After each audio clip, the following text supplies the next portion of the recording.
They were outcasts, wearing paper bags, hiding in plain sight, obsessed with the stars, bound by secrecy. And everyone thought it was just a joke, and tried to summon space snakes, dismissed as losers. But the club truly believes they're part of something bigger. But what if the secret snake club wasn't just cartoon weirdness? It mirrors how real cults operate.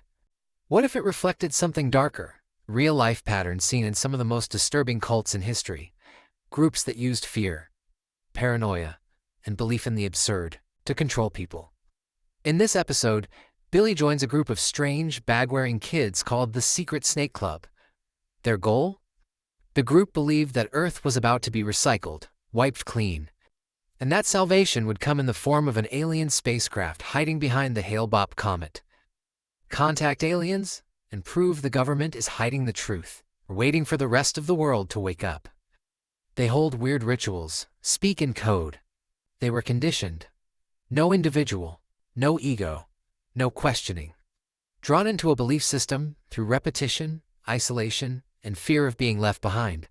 They're mocked by other students.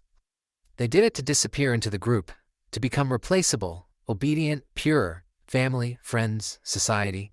These are seen as threats to truth. But symbolically, it's powerful. What's unsettling is how accurate that setup really is. Offer belonging to outsiders. Feed members conspiracy-driven purpose. No news, no outside opinions. But structurally, it's exactly how cult belief systems work. Applewhite controlled the narrative, just like the Snake Club's leader controls the beliefs of his followers. Use rituals and isolation to deepen loyalty. In the late 1990s, Heaven's Gate became one of the most infamous cults in U.S. history, founded by Marshall Applewhite and Bonnie Nettles. Members gave up their families, jobs, and names. We know the truth, and they don't want us to know. In Heaven's Gate, every meal was timed, every action was rehearsed, with mission. But it's a cartoon mirror of something very real. Obedience through repetition. And his followers obey without question. They wore identical clothing. But what he said carried divine weight to his followers. When left unchecked, can become deadly. Chants, symbols, movements. They don't need to make sense, they just need to reinforce belief. 8 identical meals. And in March 1997, 39 of them were found dead in a mass suicide in a mansion in Rancho Santa Fe, California. Just like the Snake Club, they believed they were misunderstood geniuses. They weren't mentally ill in the traditional sense. In both the cartoon and real life, the most dangerous ideas don't scream. They whisper through symbols, codes, and promises. 1. Uniforms equals erased identity. In the cartoon, every Snake Club member wears a paper bag over their head. It's silly. It's basic. That bag does something critical. It removes the self. Everyone looks the same. In Heaven's Gate, members wore identical black clothing and Nike Decade sneakers. They even shaved their heads. They didn't dress alike for fashion. Uniforms kill identity, and that's the point. 2.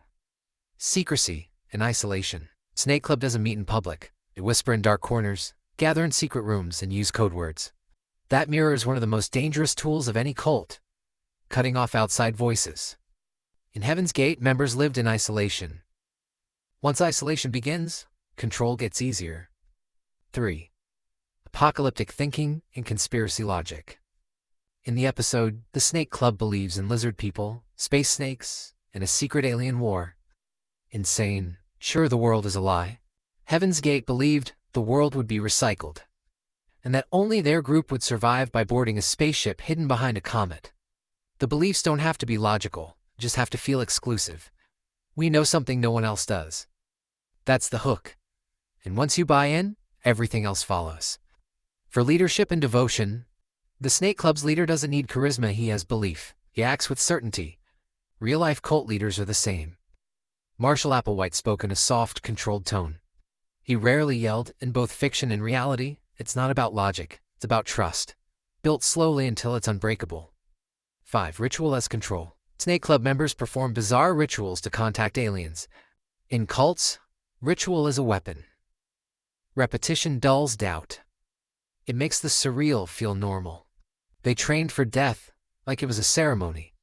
The Snake Club's chanting may be silly, We laughed at the secret snake club. But when you look closer, it's not just a gag, it's a warning. Cartoon reflection of real-life manipulation and the terrifying truth at belief. In a time forgotten long ago, a world where people moved more slow, and there was no such thing as a TV show. That's where we'll go.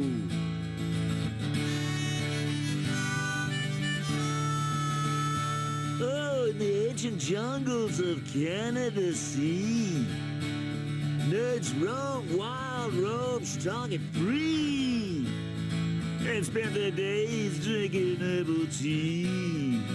Man, they were happy because someone protected them with pride. He made the bullies run and hide, or they'd wind up on his inside. Oh, what a ride! And his name was the Great Snake Schnissiger. No one could mistake Schnissiger. His house was near Lake Ontario. Schnissiger. Children sing Schnissiger. One day soon he'll come back again into this world of nerd-hating men, and time now will be like time then times 10.